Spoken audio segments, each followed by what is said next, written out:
19h58.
Olá, ouvintes, no ar pela Cultura Online Brasil, ao vivo, com Filipe de Souza e Lória Rocha, mais um programa Culturas e Identidades, a história, a tradição luso-afro brasileira. Hoje, dia 4 de abril de 2015. Hoje não teremos a participação do professor Manuel Gandra, mas o professor Ariel está conosco. Todos os sábados um programa que vai ao ar às 20 horas pelas rádios Cultura Online Brasil e Rádio Internacional Lusófona, sendo também retransmitido pelo site da Gazeta Vale Paraibana e mais 25 blogs e sites parceiros. E como sempre, iniciamos o programa lembrando que coexistem dois planos de história, o da aparência superficial e o da realidade profunda. Boa noite, Brasil, boa noite, mundo, boa noite, ouvintes, boa noite, professor. Boa noite, Felipe, boa noite, ouvintes da Rádio Cultura Online e da Rádio Internacional Lusófona. Hoje nós vamos tratar sobre a Páscoa, estamos na Páscoa, e então vamos falar sobre a Páscoa e seus símbolos, porque são conhecidas as mensagens e símbolos pascais da renovação e da ressurreição. Mas no contexto hebreu, a Páscoa ela simboliza a saída do Egito. No contexto cristão, se refere à ressurreição de Jesus. Então, em estreita e íntima conexão com tais símbolos, encontra-se o tema do grau, da última ceia, do Agnus Dei e também da Imaculada Conceição de Maria. Porque muito antes de ser considerada a festa da ressurreição de Cristo, a Páscoa ela anunciava o fim do inverno e a chegada da primavera. E também a palavra Páscoa, do hebreu Echad, emprego Pasca e latim Pasche, significam passagem, uma transição anunciada pelo equinócio da primavera, ou vernal, que no hemisfério norte ocorre entre 20 ou 21 de março e no sul entre 22 ou 23 de setembro. E de facto, para entender então o significado da Páscoa cristã, é absolutamente necessário voltar para a Idade Média e aí lembrar dos antigos povos pagãos europeus que, nesta época do ano, homenageavam Ostara ou Esther, em inglês Easter, quer dizer Páscoa. Ostara ou Ostara realmente para eles era a deusa da primavera. A deusa da primavera que segura um ovo em sua mão e observa um coelho, símbolo da fertilidade, esse coelho pulando alegremente ao redor de seus pés nus. E a deusa e o ovo que carrega são então símbolos da chegada de uma nova vida. Ou seja, Ostara equivale na mitologia grega a Persephone. Então, na mitologia romana é Ceres. Entre mais a celebração de Ostara, ela comemora a fertilidade, um tradicional e antigo festival pagão que celebra o evento sazonal equivalente ao equinócio da primavera, como vos falei. O que poderia nos dizer, professor Loriel, sobre a origem e evolução da Páscoa cristã, enfatizando-se a sua celebração na América Latina? Pois bem, vamos falar um pouco sobre isso. Antes vamos nos lembrar aqui de que os símbolos hoje, né, o que a gente coloca como símbolos tradicionais da Páscoa, eles são diretamente conectados com Ostara mesmo. Né? Não é a tradição religiosa, é uma tradição pagã, porque Ostara foi, como a maior parte dos deuses antigos, né, considerados, o que o cristianismo considerava os deuses pagãos, ela foi cristianizada. Então, os ovos, por exemplo, que são símbolo de fertilidade, eles eram pintados como símbolos mágicos. E em algumas culturas, ou então eles eram enterrados e lançados ao fogo, etc. É esse ovo que, de certa forma, virou o ovo do coelhinho, né? Também o coelho, que, inclusive, não é um animal que tem uma simbologia cristã. Ele é um animal de simbologia pagã, né? Vamos falar dessa forma. O coelho também é introduzido.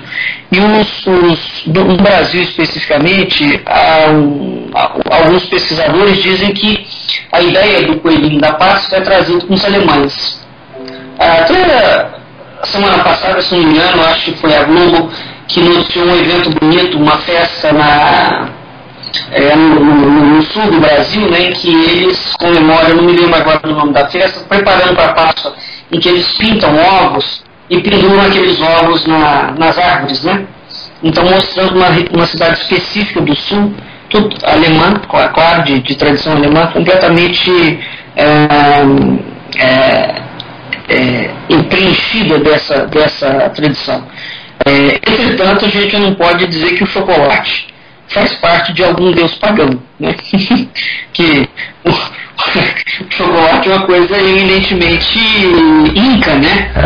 E é até interessante como é que o chocolate, uma bebida da América Latina, adquire uma proeminência tão grande, né? Então essa mistura, se colocar o chocolate na Páscoa, é uma situação muito curiosa também em relação a isso, né? Mas via de regra para os nossos ouvintes, esses símbolos principais da Páscoa e o fato até da gente não poder comer carne, né, tem a ver com a ressurreição de Cristo. Então, enfim, a simbologia maior que a gente orbita é uma simbologia de fato cristã, judaica e cristã, e excetuando o ovo de chocolate, tudo realmente permanece sob essa ótica. Bom, então voltando à sua pergunta, vamos fazer um olhar bem teológico aqui nesse aspecto da festa da Páscoa, né? A festa da Páscoa em si, ela tem uma origem muito antiga no Antigo Testamento entre os povos semitas, né? Uma origem antiga, uma origem complexa, uma origem híbrida, composta. De certa forma, a gente vai encontrar essa tradição em dois ramos principais. e diferentes. A gente encontra essa tradição da Páscoa nos pastores nômades e nos agricultores sedentários. O que é preciso sempre lembrar dos ouvintes é que nós já entramos no outono, né? Aqui no hemisfério sul. No hemisfério norte é primavera, entrando a primavera. Né? Então, sobre essa ótica, a Páscoa para os semitas é primavera. Né? Então, dentro dessa oferta primaveril, em que os primeiros animais nascidos dentro do rebanho, os primeiros frutos colhidos, tudo isso era dedicado a Deus. Tá? Então, anexando essa festa da tradição dos pastores nômades e dos agricultores sedentários dentro da estação da primavera, os semitas uniram isso com a recordação da libertação e da saída dos hebreus do Egito. Além também de isso significar aquela aliança que Moisés faz no Monte Sinai, né, com as festas cósmicas. Então há a unificação dessas distintas festas. São festas completamente diferentes, e quem faz essa unificação e cria uma única festa pascal é o rei Josias. Né? Então, a partir dessa unificação, ao longo dos séculos, essas diferentes festas vão ganhando novos sentidos, vão ganhando novos símbolos, e o que é muito curioso, a partir do Novo Testamento, elas vão adquirindo uma dimensão escatológica e uma dimensão messiânica. Isso é algo importante da gente frisar, porque vai ter mais à frente no nosso programa, ainda no terceiro bloco, nós vamos falar sobre essa relação do Agnus Dei, né, com a Nossa Senhora. Porque pouca gente percebe, mas, por exemplo, a gente passa uma grande festa, que é o Natal, depois vem o Carnaval, depois vem a Páscoa. Depois da Páscoa tem o quê? Pentecostes. Né? É a descida do Espírito Santo. Então, a Páscoa, ela já é uma preparação, um passo para o Pentecostes. E é interessante porque essa dimensão escatológica da Páscoa, a dimensão messiânica dela, o seguinte, apocalíptica, não é citada. E no que me diz respeito especificamente, é isso que eu gostaria esse foco que eu gostaria de trazer hoje, né, dentro da liturgia e da tradição judaica cristã. E isso é muito interessante porque essa dimensão escatológica e messiânica, ela tem também, no que tange a América Latina, uma profecia anexada a ela, uma profecia pastoril, agropastoril, inclusive. Isso vai estar ligado futuramente, é claro, a gente não tem como trazer esse campo de discussão hoje, mas isso estará ligado futuramente a esses movimentos que acontecem no interior do Brasil. Muitos desses movimentos salvíficos, messiânicos, ligados às comunidades agrárias, e que alguns partidos políticos tentam se apropriar dessa proposta. Né? Mas isso aí é uma apropriação absolutamente indevida. De certa forma, por exemplo, a teologia da libertação lidou bastante com essa situação, da formação de um novo mundo na América Latina, especificamente, a partir do proletariado rural. Então, essas coisas estão intrinsecamente ligadas, mas a gente hoje, talvez no outro programa a gente volte a isso, né? Tem as profecias do Papa João XXIII que são muito interessantes, e elas falam exatamente sobre isso. Bom, voltando então, como é que era a festa da Páscoa dos pastores nômades? Nós precisamos ter de certa forma, essa evolução cronológica para a gente entender por que a Páscoa hoje adquiriu o sentido que ela tem, ou seja, da renovação de Cristo.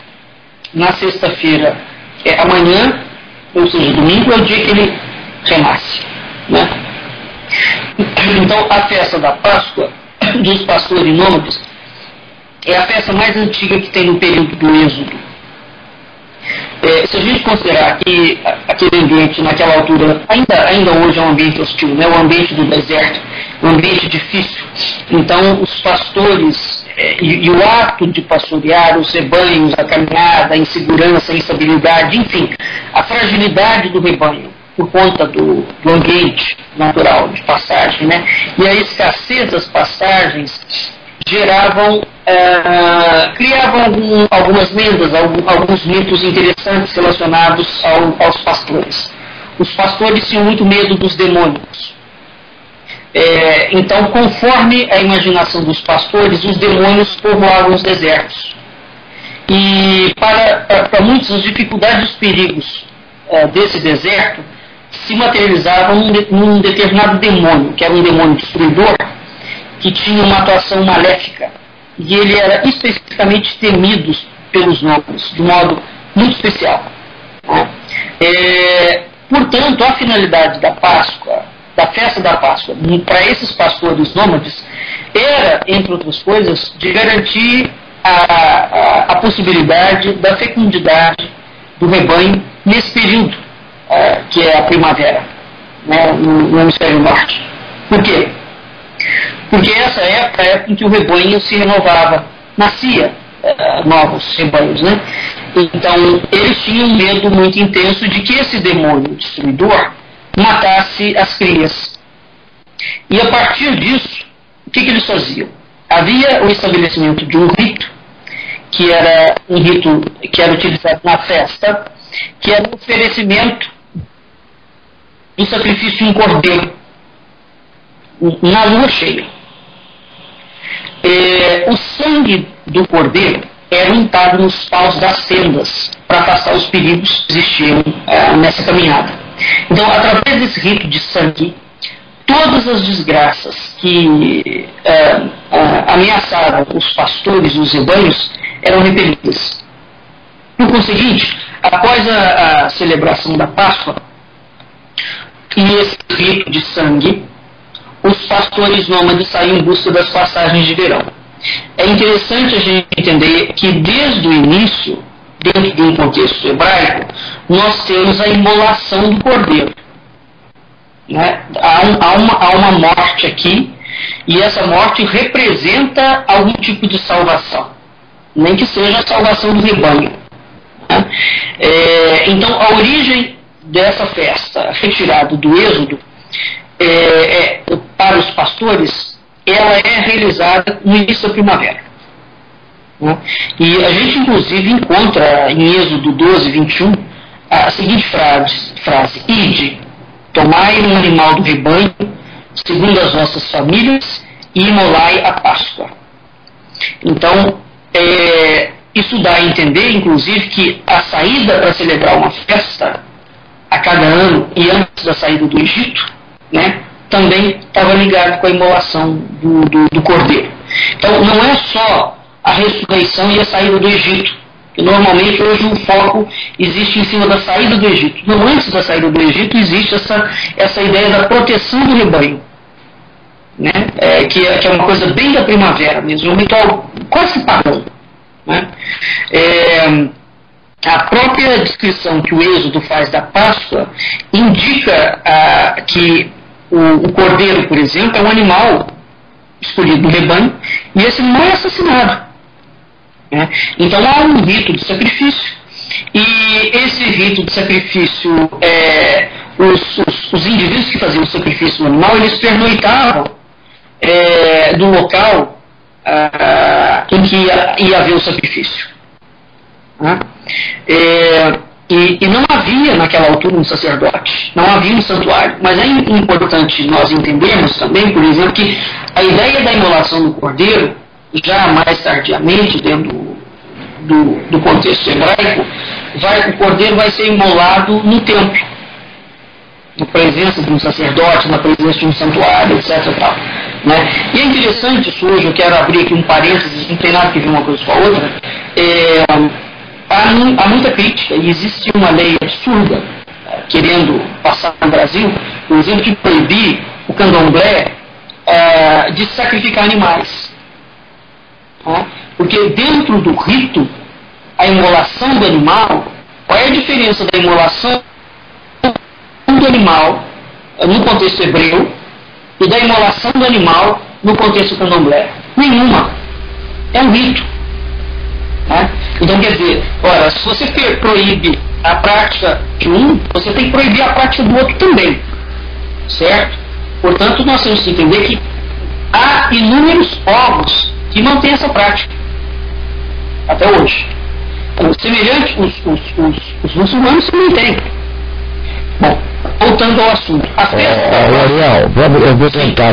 Nós estamos com alguns problemas de conexão com o Rio de Janeiro, muito ruído, e estamos reclamando realmente a qualidade. Eu vou tentar reconectar contigo, a ver se nós conseguimos melhorar então um pouco a qualidade do áudio, ok? Ok.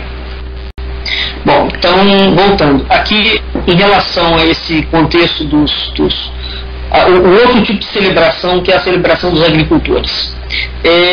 A Páscoa dos agricultores é uma Páscoa diferente, porque ela é conhecida, ela é chamada de a festa dos pães ázimos. Né? Pão ázimo é um pão novo, ele não é curtido. Mas também é uma festa que celebrava a chegada da primavera, uma festa pascual. Então, a Páscoa dos agricultores é anterior à conexão com a Páscoa que a gente tem hoje, né, com a ideia de Páscoa, que inclusive vem de um contexto hebreu. Né? A origem dessa festa pascal israelita, que é a festa do pão, e é curioso porque, de novo, esses dois símbolos, o pão e o vinho, né, o sangue e a carne, será exatamente a simbologia da última ceia, que Cristo utiliza. Né? Então a ideia do pão, e é curioso que na nossa tradição, aqui no Brasil, não se é o hábito de comer pão na Páscoa. Né? Portugal come muito pão, os judeus sempre acompanham o pão ázimo, mas nós, mesmo dentro do processo da cristandade, o pão não é algo que ficou anexado, pelo menos no contexto brasileiro.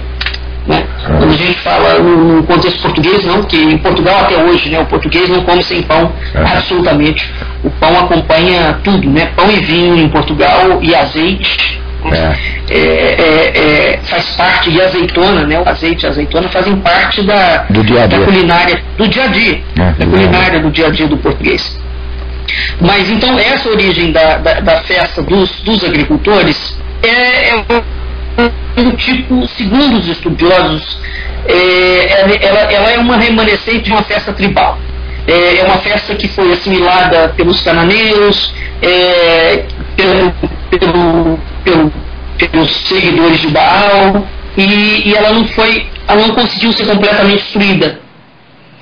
Agora, o encontro com diversas tribos, entre as diversas tribos de Israel, fez com que essa festa dos ázimos ocorresse em santuários ou nas casas. Então ela é uma festa que ela não perdeu o seu caráter familiar, o seu caráter tribal. Essa festa é bem diferente da outra. E essa celebração em família, por exemplo, que se refere aos diferentes materiais que integra o relato que a gente vê em Êxodo, por exemplo. Tá?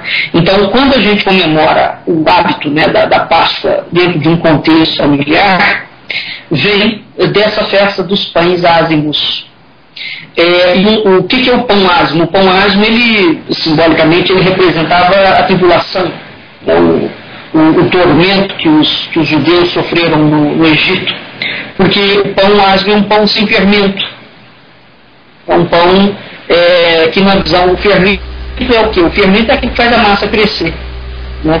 Por conseguinte, o pão ázimo é um pão ruim, ele é um pão taquiazido. A Páscoa é uma passagem por uma vida nova. É interessante essa junção dessas duas festas.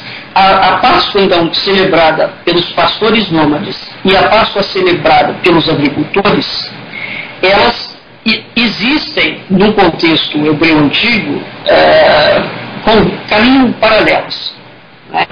E o que elas vão ter em comum? O tempo da primavera e ser sobretudo uma festa de conotação religiosa. Elas são totalmente distintas na sua origem, totalmente distintas.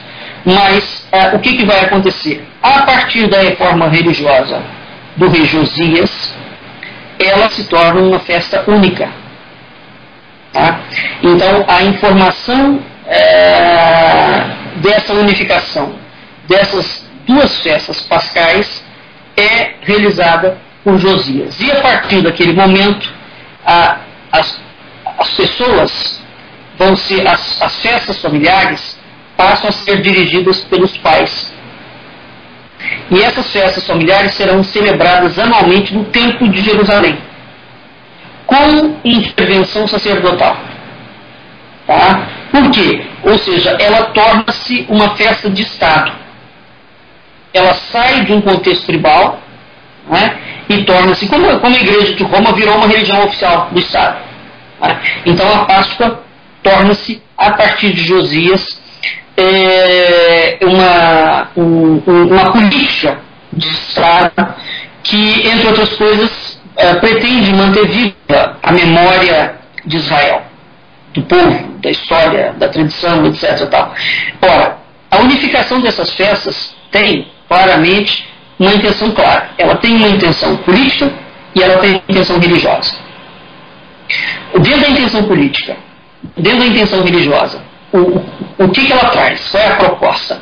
É a unificação do culto a Yahvé. Porque quando a gente fala as 12 tribos de Israel, e os clãs não eram unidos em família, não eram laços consanguíneos. Era como se eu e você formássemos um clã. Nós somos unidos por laços de espírito. Né? Então, quando o indivíduo que não conhece um pouco da história antiga de Israel, acha que as 12 tribos eram todas amigas. Não eram tribos totalmente distintas. E, por conseguinte, a ideia de Jeová tem até um livro muito interessante chamado Falo de Deus. Eu não me lembro do nome do autor. Esse livro vai estudar a história do povo hebreu e de como foi a entronização no contexto hebreu da visão de um Deus macho, patriarcal, né, da introdução de uma cultura patriarcal. Então, isso em Josias, a partir do momento que o rei Josias unifica os pastores e os agricultores, porque, entre outras coisas, os pastores são uma casta distinta da realeza. É muito estranho isso. Então ele faz uma união de uma casta da realeza com uma casta do povo, vamos dizer assim, que são os agricultores. Tá? Então essa unificação religiosa, ele estabelece o culto a Yahvé e ele fecha todos os locais de culto que não eram dedicados a Yahvé. Por conseguinte, há uma perseguição. Né? Essa introdução desse Deus macho não é um processo pacífico, como não foi a introdução do cristianismo na Europa. Né? E isso leva um tempo para se estabelecer. E o que ele vai fazer? Isso é o lado religioso. O lado político, o que ele faz? Uma das consequências dessa unificação, ele intensifica Jerusalém. Tá? Ele torna Jerusalém o centro administrativo do reino. E a partir desse momento, ele estabelece uma peregrinação ao único templo de Jerusalém. Tá? Então, quando Jerusalém se torna o centro administrativo do reino, evidentemente todos os outros povos, assim como os muçulmanos vão a Meca, né, Jerusalém torna-se esse grande centro de peregrinação. Portanto, a destruição de Jerusalém no ano de 587 a.C. e a expulsão, a deportação dos judeus para a Babilônia faz com que essa atividade do culto da Páscoa e de outros cultos, e por conseguinte até do culto de Jeová, né, deixa de existir como celebração oficial. O que vai acontecer? A Páscoa, nesse contexto, retoma. Ela volta a ser celebrada nas casas, nas famílias, mas ela já apresenta algumas variações. Uma parte do animal sacrificado não é jogado fora, não se quebra os ossos das vítimas, que tem várias assim, situações em relação a esse sacrifício da imolação do cordeiro. Era muito interessante. E vai existir a permissão para estrangeiro participar. Então, durante o exílio na Babilônia, a festa da Páscoa, ela retoma a memória da deportação de Israel, né, da fé israelita, e os hebreus Páscoa cultual e Yahvé não pode ter um culto público, esse culto é privado. E, portanto, novamente, o que cria? Cria um cenário de que Deus novamente liberta, né, os judeus e vai reconduzi-los à pátria. Então, de novo, a saída do exílio da Babilônia, quando eles saem da Babilônia, e vão reconstruir a cidade de Jerusalém, onde implanta-se novamente uma teocracia, e a Páscoa, naquele momento, reintegra novamente o povo judeu. Tá? Sim, em linhas gerais, a história rápida da Páscoa é isso, do Antigo Testamento. Como é que vem ser a Páscoa no tempo de Jesus? Porque a Igreja de Roma, ela celebra o Novo Testamento. O judeu é a Torá, é o Antigo Testamento e, notadamente, os 5 livros, é o Pentateuco. Né? Como é que vai ser a Páscoa no tempo de Jesus? Ele é uma Páscoa completamente diferente. Né? Durante muitos séculos, a Páscoa, essa celebração pascal, tinha realizado no Egito. Então nós vemos que ela tem uma história de saída, de fuga, de salvação, de intervenção de Deus. Né? A partir de um determinado momento, a festa pascual no tempo de Jesus, ela tem uma ressignificação que vai ser obtida como uma intervenção de Deus na história. É aqui, já em Jesus, que a Páscoa ganha um sentido escatológico. Ou seja, ela começa a ter uma ligação com a história, com o tempo, com a renovação da aliança, a celebração desse tempo, a volta do exílio, a reconstrução do povo de um novo tempo. Então ela ganha um sentido no fim. Na atividade histórica de Deus, a Páscoa anuncia as intervenções divinas a favor do povo de Israel. Ou seja, ele livra o povo de Israel, todas as gerações, do mal. Isso, de certa forma, nós vamos ver também, quando a gente pensa que Cristo veio, morreu e salvou os pecados do mundo. Né? Isso está, a raiz disso a gente encontra nessa ideia da festa pascal, com esse sentido escatológico. Porque o povo de Israel é preso e é liberto, e há uma intervenção de Deus, e todas as vezes que Deus intervém, ele extirpa as forças do mal. Né? Então, aonde nós vamos ver claramente a Páscoa? Nos evangelhos sinóticos, que é Marcos, Mateus e Lucas. Esses 3 evangelhos, eles possuem uma semelhança nos relatos sobre a última ceia. E é aqui que entra uma situação muito curiosa. Os sinóticos vão concordar que a ceia de Jesus acontece numa ceia pascal. Né? Mas é em Lucas que a gente encontra uma afirmação direta, um desabafo direto de Jesus, em que ele fala: desejei muito comer com vocês essa ceia pascal antes de sofrer. Entretanto, há outros indivíduos que falam que não, que a ceia que aparece como a última ceia não é da Páscoa, ela é antes da festa da Páscoa. Seja como for, a gente tem o cenário naquela altura é a Páscoa dos judeus. Isso é explícito e os autores, embora haja discordância, os autores concordam. Então, os sinóticos, os evangelhos sinóticos, vinculam novamente o conteúdo libertador da Páscoa, que é a Pessah. Né? Ora, qual é a importância disso? Quando João Batista anuncia Jesus, ele vai batizar no Jordão, ele anuncia e fala: eis aqui o Cordeiro de Deus que tira o pecado do mundo. Essa é uma atividade que era feita no período pascal. Tá? Então, os paralelos entre o Cordeiro pascal e Jesus são muito realizados. Né? Na escritura, na releitura joanina, Jesus é identificado com o Cordeiro pascal. Ora, qual a importância disso? Na Páscoa, existe a interpretação ou a perspectiva do sacrifício do Cordeiro no templo. Né? Então, veja que Jesus é levado diante dos sacerdotes. Né? Então, esse sangue que é derramado nas portas do templo ele tem uma configuração salvífica. E toda aquela imagem, né, aquele símbolo de Jesus entregue por Pilatos, a crucificação, perto da 6ª hora, cerca do meio-dia, que é a hora do sacrifício do templo dos cordeiros pascais para a Páscoa. Então até essa ideia, a ideia da morte, né, da imolação do cordeiro, no templo de Jerusalém, era o momento exato do sacrifício do cordeiro. Né?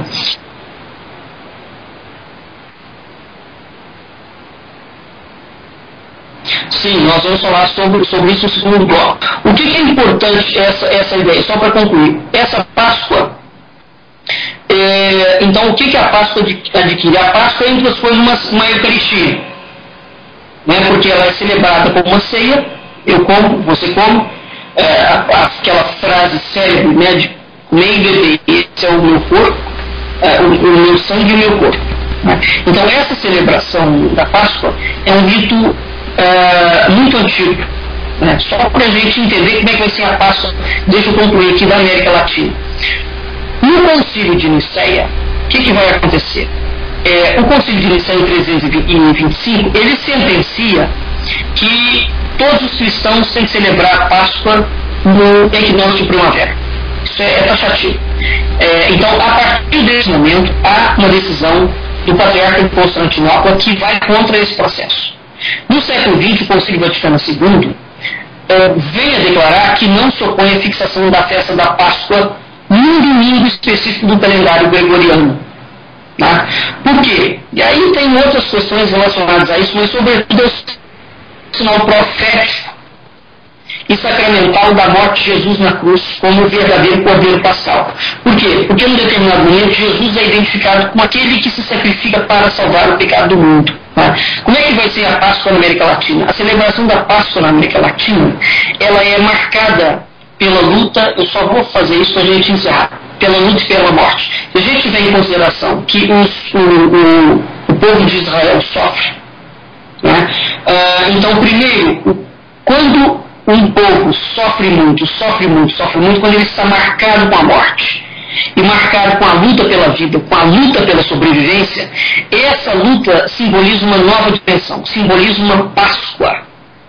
E é curioso isso, Felipe, é muito curioso, porque aí é que entra a apropriação de determinados territórios políticos, de que essa Páscoa, esse sofrimento intenso dos povos nativos, dos povos indígenas, dos povos rurais, dos povos agrários da América Latina, e sobretudo, essa é uma apropriação, inclusive do PT, o discurso do PT atual, e da teologia da libertação. E essa apropriação tem origem exatamente nesse mito da celebração da Páscoa, porque a partir do sofrimento do continente, tá, esse continente tem que receber um processo salvífico de libertação. Daí a teologia da libertação, porque a partir da salvação de Cristo, percebe-se que a Páscoa se prolonga. Então é como se o sofrimento do povo, se ele fosse esticado, prolongado ad eternum, nesse povo sofredor latino-americano, todos aqueles que são solidários com esse povo e que se congraçam nesse dinamismo salvífico do mistério pascal de Cristo, estão ajudando ao reestabelecimento do reino de Deus sobre a face da terra. Esse assunto é muito sério, né? Porque existe o Papa Paulo VI, eu vou ler aqui as conclusões do documento de Medellín, tá? Que é o seguinte: assim como outrora Israel, o antigo povo sentia a presença salvífica de Deus quando ele o libertava da opressão do Egito, quando o fazia atravessar o mar e o conduzia à conquista da terra prometida. Assim também nós, novo povo de Deus, não podemos deixar de sentir seu passo que salva, quando se diz do verdadeiro desenvolvimento que é, para cada um e para todos, a passagem de condições de vida menos humanas para condições mais humanas. Isso está na introdução das conclusões do documento de Medellín, que foi cunhado pelo Papa Paulo VI. Quando a gente deu as minutas do Conselho Episcopal Latino-Americano, que é o documento de Medellín, né, foi editado pela Paulus em 2005, a gente começa a chamar a atenção para algumas coisas, né? Então, quando o Papa Paulo VI expressa essa nova leitura pascal da vida e da história da comunidade sofrida da América Latina, ele vai resgatar de João 23 a chamada vocação original da América Latina, que é a vocação de unir em uma síntese nova e genial o antigo e o moderno. Isso está no Conselho Episcopal. Tá? Vocação de unir em uma síntese nova e genial o antigo e o moderno, o espiritual e o temporal, e o que outros nos legaram em nossa própria originalidade. Porque existe a ideia de que a América Latina está destinada à América Latina como um todo ter um tipo de realidade histórica salvífica de sofrimento, e que esse sofrimento, com passagem da morte para a vida, será feito graças à intervenção libertadora de Deus. Daí criar-se a chamada teologia de libertação. E muitos outros movimentos que serão combatidos, inclusive no Brasil. Movimentos de cunho messiânico, onde você tem a intervenção, seja de sacerdotes, seja de indivíduos munidos de um messianismo, mas sobretudo essa simbologia ligada ao Cordeiro Pascal, por conta, entre outras coisas, desta vocação original. Veja que isso é estranho da América Latina. É interessante a alusão que faz à América Latina como um povo sofredor, sendo que a África sofre bem mais, né, que a América Latina. Pois é. Mas aqui é o que eu falei, a gente hoje não tem como falar isso, mas existem as profecias do Papa João 23, que fala claramente no surgimento de uma nova biotipologia, e ele pontua isso na América Latina. E da América Latina ele destaca expressamente o Brasil. É uma coisa assim muito interessante. Então, essas coisas que aparentemente estão desagregadas, né, elas não são desagregadas. É que a maioria das pessoas não tem acesso a esse tipo de informação. Agora, a igreja, por exemplo, na América Latina, ela tem uma atuação muito política. Sempre teve. E a partir do momento que houve, no caso do Brasil especificamente, quando o Dom Pedro II foi deposto, né, a igreja entra dentro de um campo político muito notório, né, porque antes ela era o Estado torna-se laico e a igreja investe num outro tipo de situação, mas vai ter sempre uma atuação muito próxima das chamadas comunidades eclesiais de base, né? Então essa atuação pastoral, a chamada ação pastoral, a gente tem que entender de fato para quem se interessa por esses assuntos. O que significa essa ação pastoral de base? E numa outra vertente, por exemplo, que é uma ação pastoral de base, até isso a Igreja Universal do Reino de Deus vem fazendo ultimamente, que é a criação de um exército salvífico, né, para exterminar. Eles inclusive colocaram, isso está postado no Facebook da igreja. Um dos objetivos da salvação é exterminar homossexuais, cristãos e as religiões de matriz africana. Nossa Senhora. Isso está postado oficialmente. Bom, então, e já começaram a fazer isso. Bom, se um dos projetos de um cristianismo, de uma vertente cristã, é eliminar cristão, do que nós estamos falando? Não é? Porque se um cristão começa a matar o outro, o que está acontecendo aqui? Sabe? Então essas coisas todas, agora, o que acontece? No pano de fundo do momento, é essa ideia de que há um poder intercessor divino, então você faz o povo sofrer, que vai chegar um momento que o Messias vem, Deus interfere sobre a humanidade e muda aquela situação. Isso é um tipo de quase que de profecia. Seja como for, todas essas é que os símbolos e os mitos anexados aí são fortíssimos. E esses indivíduos todos trabalham com essa simbologia. O povo é que não sabe. Mas a simbologia está perfeitamente anexada. Então, e quer ver uma outra simbologia anexada, que é aparentemente desconexa? Outro dia a China proibiu, não tem nada a ver com o contexto cristão, mas tem a ver com o contexto da tradição tibetana. A China proibiu o Dalai Lama de morrer. Você viu isso? O Dalai Lama falou que não iria mais reencarnar. Portanto, a tradição tibetana morre com ele, né? A tradição de reencarnação. O governo chinês proibiu o Dalai Lama de dizer que ele não vai reencarnar mais e de que a tradição tibetana não continua. Por um leigo, você fala, o que é isso, né? Assim, como é que o governo proíbe um chefe de religioso de dizer que ou obriga ele a encarnar? Quer dizer, o governo chinês se sente na autoridade de interferir no mundo espiritual da reencarnação? Essa é a primeira pergunta que nos ocorreria. Mas a reflexão é muito mais profunda do que isso. Então são símbolos, são mitos muito presentes, e a gente poderia citar diferentes matizes disso, né? Em relação a essas questões. Mas efetivamente o planejamento do sofrimento da América Latina é teológico. É estranho isso. Bem, queridos, vocês estão no programa Culturas e Identidades. Nós a seguir vamos falar sobre a figura do Cordeiro, né, e o universo cristão, a imagem de Cristo. Fiquem por aí, a gente volta já já. Obrigado a todos pela audiência. Nos desculpem por algum problema de interferência que estamos tendo.